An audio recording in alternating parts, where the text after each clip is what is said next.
Hi, I'm your host, Rick Sessinghaus, and excited to launch Flow Golf Podcast. Each episode, we will share stories, interview experts, and share cutting-edge strategies for peak performance. Here's my co-host, Hallam Morgan, to explain more about Flow Code Golf. Thanks, Rick. Flow Code Golf is a framework of strategies, principles, and techniques that take us from fear to the state of flow, the state of optimal performance, and the zone where we play our best golf. You can find out more about Flow Code Golf at www.flowcode.golf. And I just want to finish up by saying this podcast is as much your podcast as it is ours. So please ask questions, provide feedback, and get engaged. I hope you enjoyed today's episode.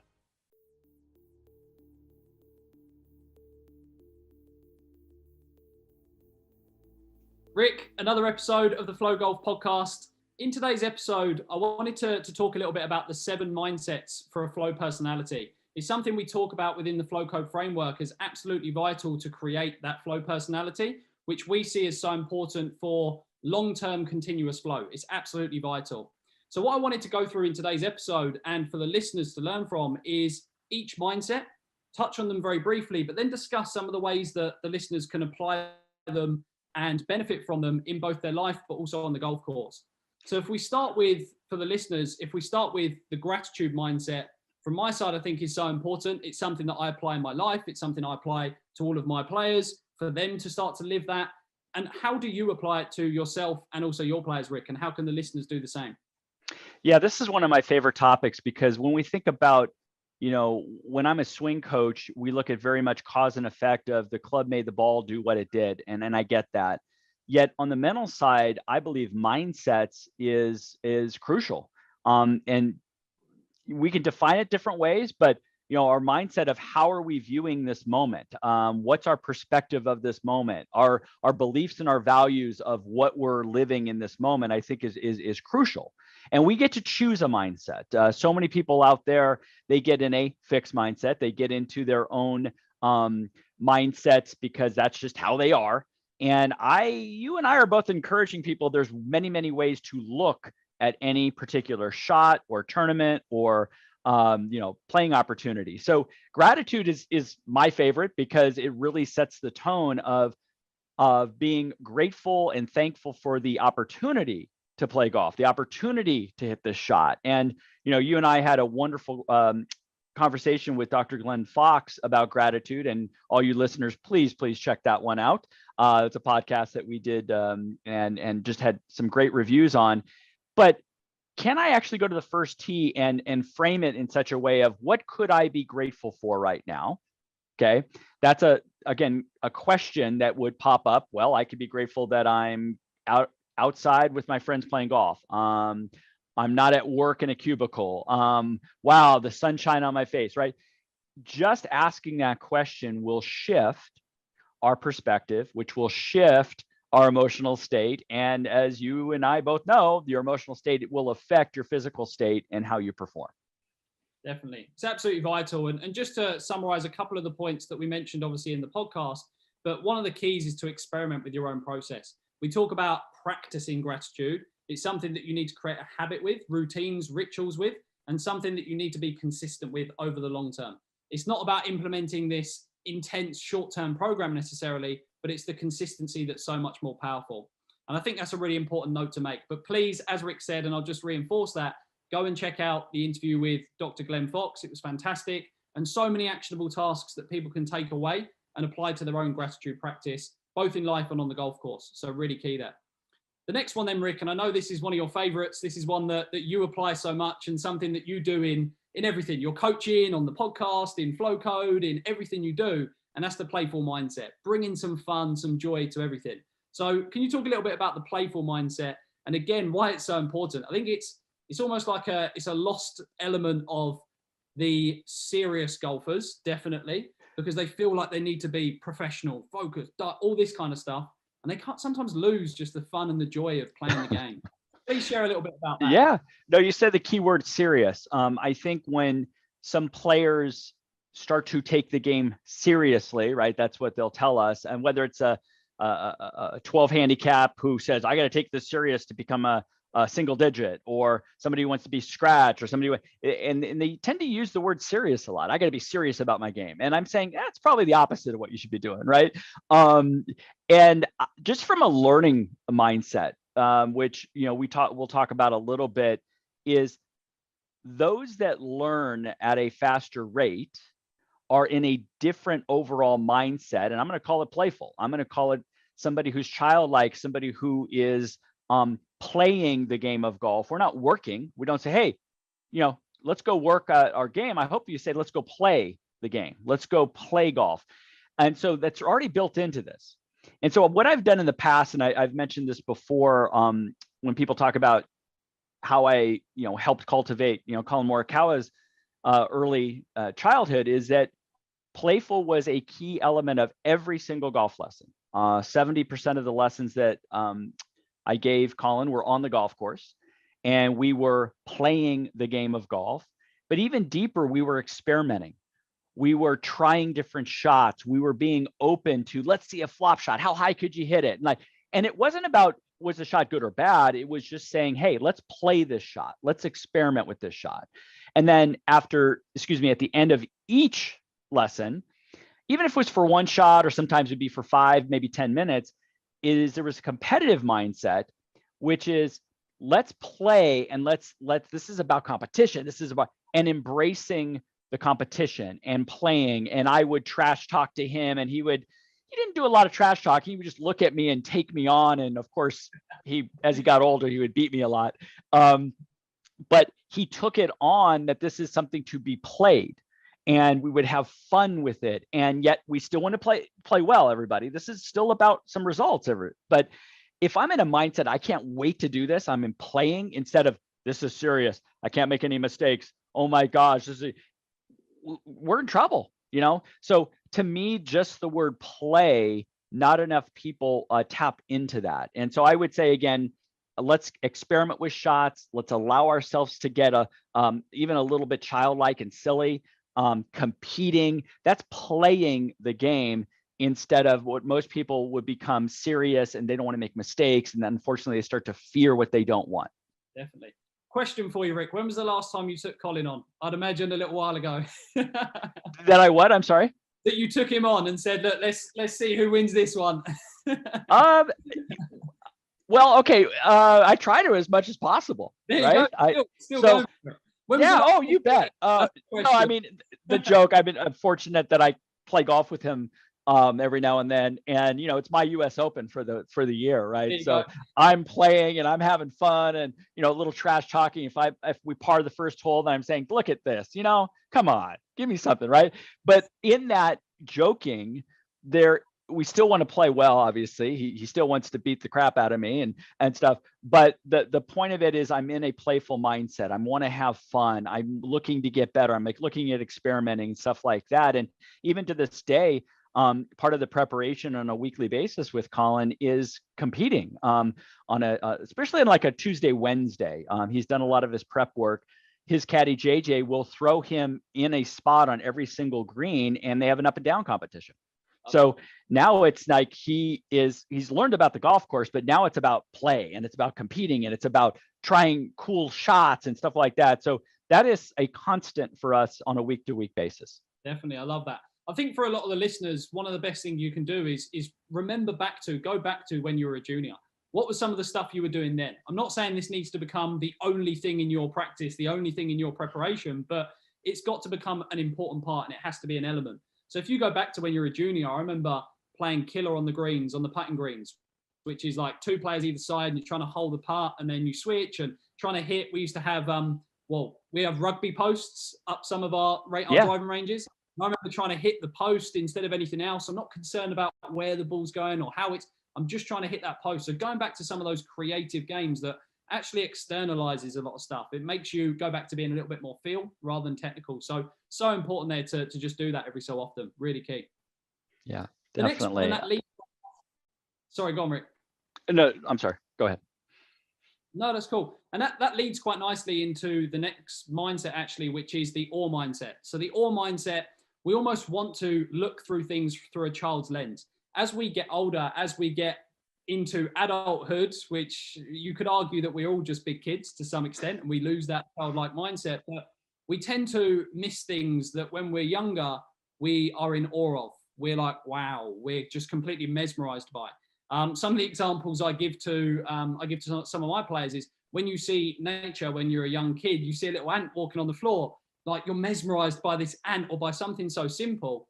But as we get older, we just walk over that ant. We don't even think about it. We're too focused on all these real problems that we've created in our head that we lose that childlike mindset. So I think that awe mindset is so key as well to, again, just change your view of the situation that's in front of you.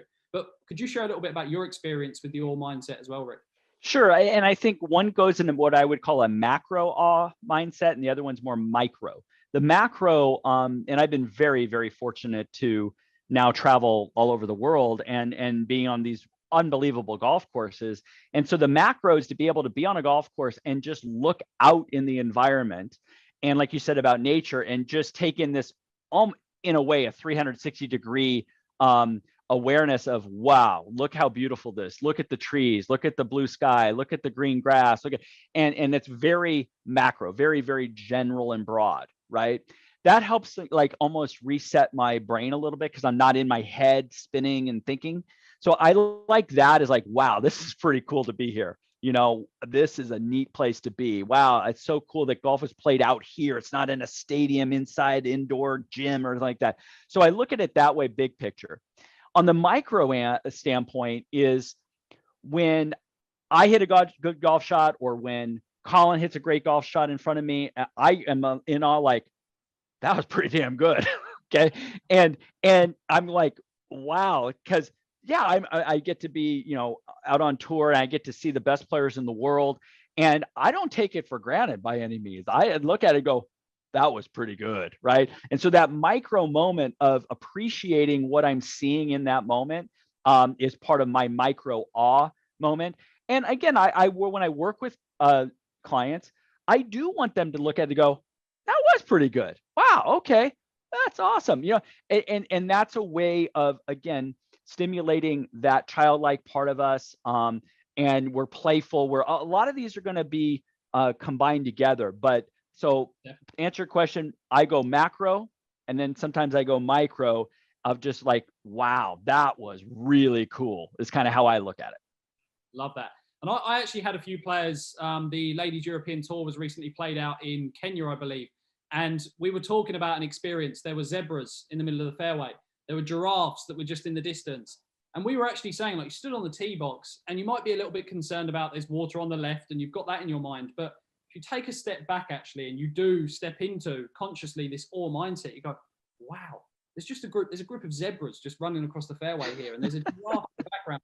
All of a sudden, and we speak about this, your focus is redirected from the concern of maybe water down the left to all of a sudden, like, this is just incredible. And actually then you seep into that bit of gratitude as well. And I think that's so powerful. But we speak about the performance loop, and I'm sure we'll do an entire episode on that as well, Rick. But we speak about where it all starts, what you focus on. So if you're focused on the zebra, you're focused on the giraffe, you're focused on this nature in general, then it's going to impact your thoughts, what you're thinking about. That will impact your state and every other element. So we know that your state is the biggest determinant then of the execution of the shot. So if you can improve your state by actually focusing on nature, focusing on things to be mesmerized by, it's one of the most powerful things. So just wanted to add that as well. Exactly. And then just real quick, you know, part of these mindsets is, and we've talked about priming before, priming our emotional state. We can use these to shift states so quickly, like you mentioned. I could be on the first tee and be grateful for the opportunity, look out in the distance and be in awe, understand that I get to play the next shot. I mean, we could start to stack a lot of these mindsets, and you hit it right on the head. You've now shifted focus. And where your focus goes, your energy goes, and where your state changes. So we can tap into any of these, but people tend to have their own patterns, unfortunately, and some of those do not serve them. And all we're doing is showing them that there are options. Definitely. And just to make a final point on your mention of golf and being in awe of golf shots, I think we have to remember sometimes we're hitting a tiny little golf ball with a small club face. And for some people, you're hitting it, for Colin, you're hitting it 200 yards to a foot, less than a foot sometimes, on a consistent basis. And it is, you have to appreciate that sometimes and go, wow, it's actually incredible. With all these variables, there's no sport Yes. like it. And actually Yes. just being in awe of the game of golf. Sometimes we Correct. get so frustrated, it can be one of the most frustrating games in the world, but we have to then re-divert and come back to, actually, it's an incredible game. How lucky are we to play it? Like, be in awe and mesmerized of the game itself, all of the opportunities, all the experiences it brings. So I think that's so powerful for any level of golfer, whether you are a weekend golfer just playing at your local club, or all the way up to the top tours and you're traveling the world and seeing these incredible places. It can be implemented by everyone anywhere. And I think that's so key. Exactly. And the next one then, Rick, is the transpersonal mindset. And the transpersonal mindset basically suggests that we are impacted by our environment. We are social beings. We're impacted by the people around us. We're impacted by the environment itself. And I think we have to take that into consideration, and we have to appreciate that. I often say that because a lot of people think that sometimes, like, statements, you should ignore what other people think about you. You should just completely forget what other people think about you. I actually think there's some leverage in what other people think about you if used correctly. So I often say, if I innately know that I'm quite good at something and someone reinforces that in me, someone says, you know what, Hallam, you're fantastic. Your short game's fantastic. If I innately know, okay, yeah, my short game's pretty good, I'll go, yeah, you know what, my short game is good. I actually step into that identity even further. However, where you have to be careful on this is we're also impacted by our environment and what people reinforce on the negative side. So if I know innately, you know what, I've got a bit of a weakness when it comes to my tee shots. I'm a little bit not so certain there. And someone goes, Hallam, you know what, you're a little bit all wayward today. You're a little bit, I actually step into that again and I absorb that more. So that's where we need to work on it, be aware of it, and make sure we leverage the components that are going to benefit us, but then have strategies to definitely lessen the effects of the ones, or reframe the ones where people are reinforcing negative things. But again, just be around people with positive energy. We speak about social flow and how impactful that is on our experience of life. Make sure you're around people that are going to bring the best out of you, that have similar goals, that have similar communication skills, that have some competitiveness. You spoke about that earlier, the competitiveness with Colin. I think that's so important to understand how your environment, both people, but also just the environment in general, impacts you, your state, your performance, and all those different components. Yeah, I mean, and this is for a separate podcast, but that big statement of the environment affects us is a true statement, yet we also get to choose how it affects us. And so many people just want to react to the stimulus in our environment, says, oh, I don't like playing with these two people, they're slow, they're blah, blah, blah. And they're already putting themselves in a very negative fixed mindset. And sometimes it's out of your control. But I mean, you and I talk certainly about what's in our control, what's out of our control.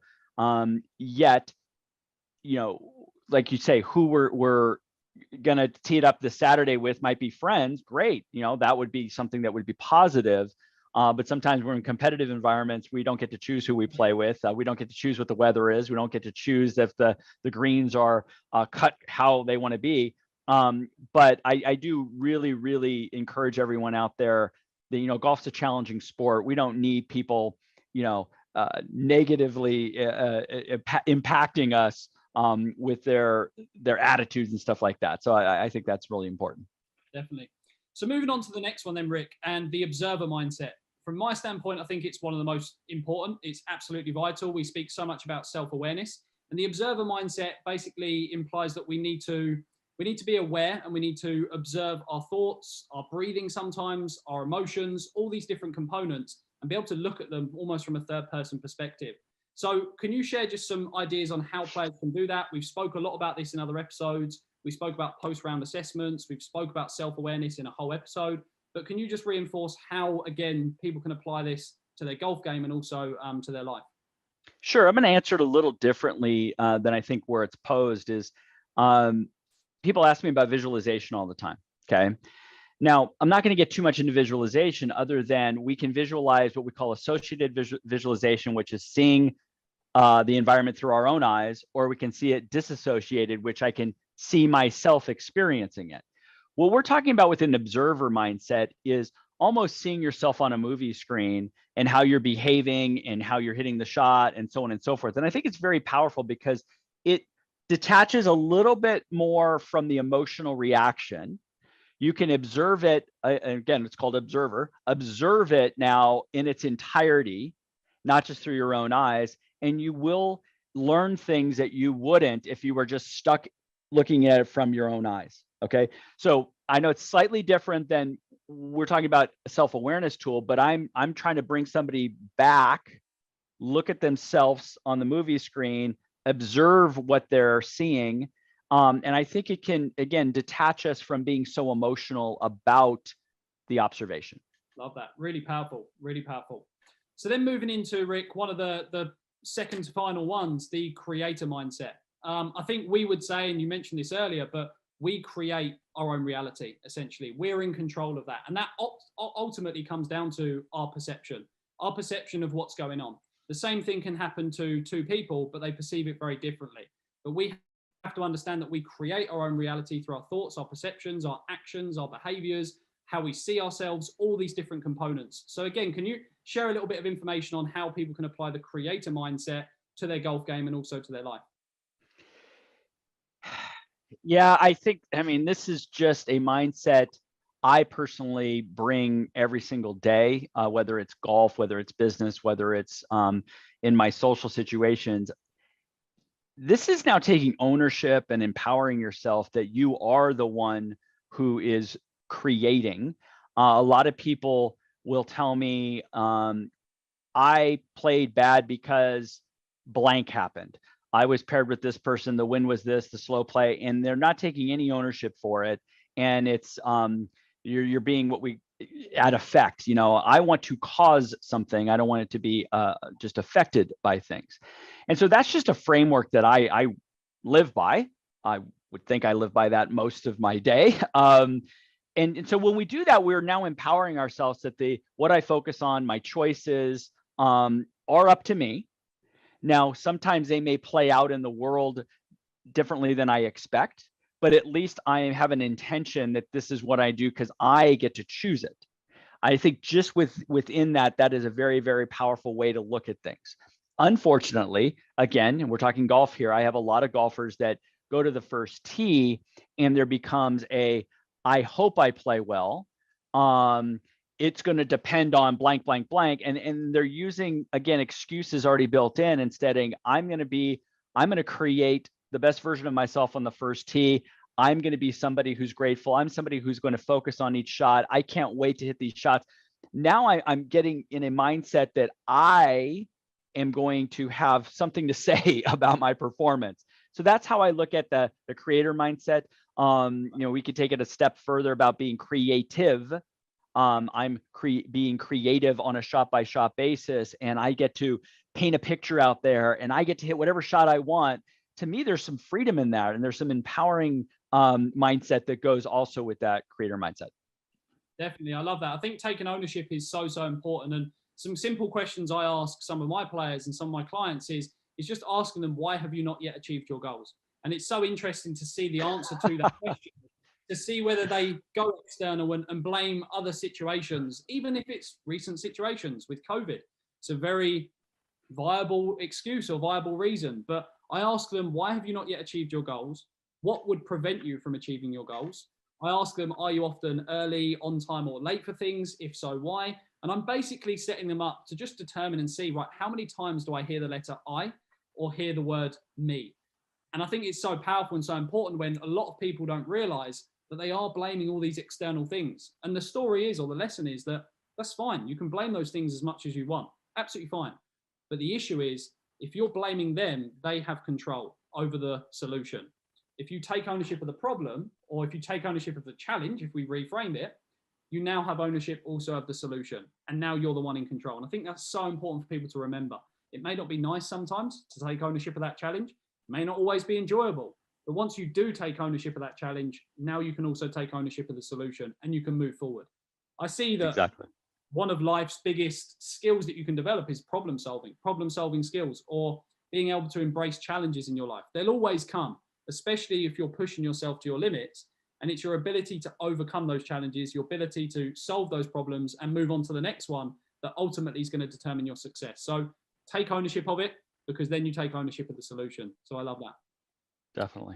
The final one then, Rick, and again, probably one of the most important. They're all important. I've said that about every single one, but growth mindset. We know, we reinforce this all the time. Being the learner is absolutely vital. Being anti-fragile, which I can touch on in a bit, is so key to long-term success. I think this is one that obviously with your journey with Colin, from 8 years old to now 25 and all of the accomplishments in there, it's one that you've had to reinforce so deeply into all of your players. Growth, always learning from every single opportunity. So can you just share some information, some stories around growth mindset and why you feel it's so vital to long-term success? Yeah, you just said the key thing, long-term success. Golf inherently is for some is about quick fixes, band-aid approaches. I need to play well today. And I think that gets us in kind of the scarcity mentality of constantly searching for something to fix something, instead of saying, I want to develop myself as a player, that I'm going to just be better tomorrow than I was today, may not in this moment lead to a lower score. Now that's really difficult for a lot of people. So that's one concept, is you and I talk a lot about long-term development over short-term fixes. But then there's just a mindset in and of itself that you actually believe you can get better, and you can believe that you have options at your disposal that you can at least experiment with. Just because you have a very, very good coach and they say, oh, you hit the ball to the right, do this drill, and that drill doesn't work. Okay, that's one of many ways that could help you. So not get stuck in the loop, well, that didn't work, nothing's going to work, right? And so often in golf, because people want the instant gratification, they're not open to many options that might be on on display. So I look at growth mindset as both something that we're inherently want to just be looking at life of, how can I learn? What can I get from that? And, you and I have talked about on another a podcast about assessing a round, assessing a shot, or assessing a tournament, and having the questions you pose are already growth mindset based, right?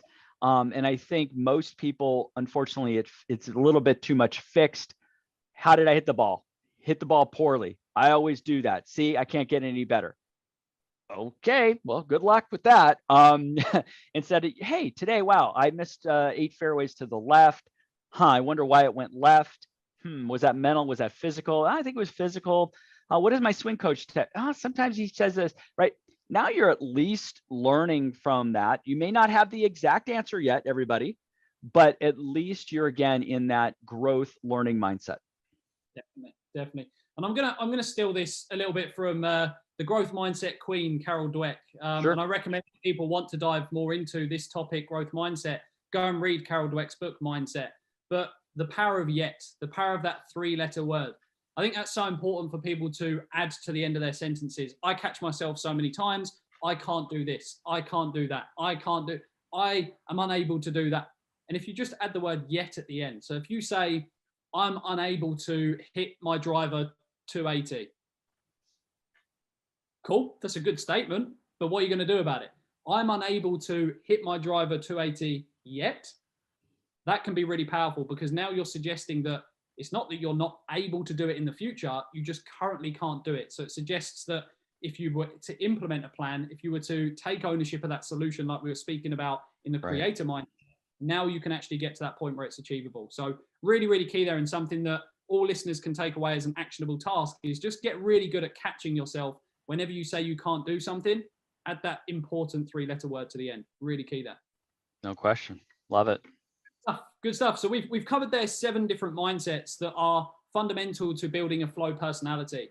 And these are fundamental to your golf performance, but also just generally in life. And that's something that we repeat over and over and over again, is that we believe life and golf are so closely connected. I'm sure that will be a future conversation that we have, Rick, and that we bring onto the episode. But again, I know so much value for all of our listeners, whether you're a weekend golfer and you just want to improve and beat your mates on the weekend, or if you are an elite athlete and you're looking to get to the top level, these mindsets, if you can really take ownership of them, if you can really get clarity on how you can live these out on a regular basis, you will be a better human, you will be a better athlete. And that's one of the most important things. And one of our biggest drivers, right? One of our biggest missions is to create better humans, better athletes. And these mindsets are a great way to do that.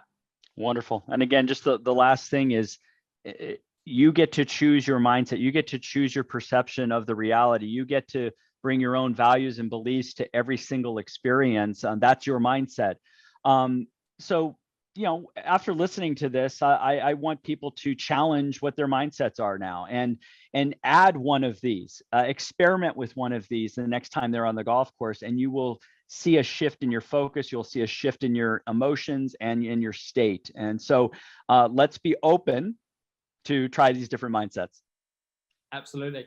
Thanks very much, Rick. And we will see you on the next episode.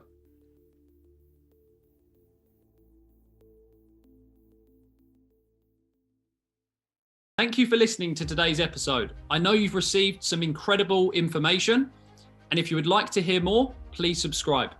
Rick, how can our listeners learn more about the Flowco Golf Academy? Are you a coach or a player? Well, I've created 2 free masterclasses. One for a coach to help you grow your mental game coaching business, and one for a player to master your mental game. Head over to www.flowco.golf to gain free access now.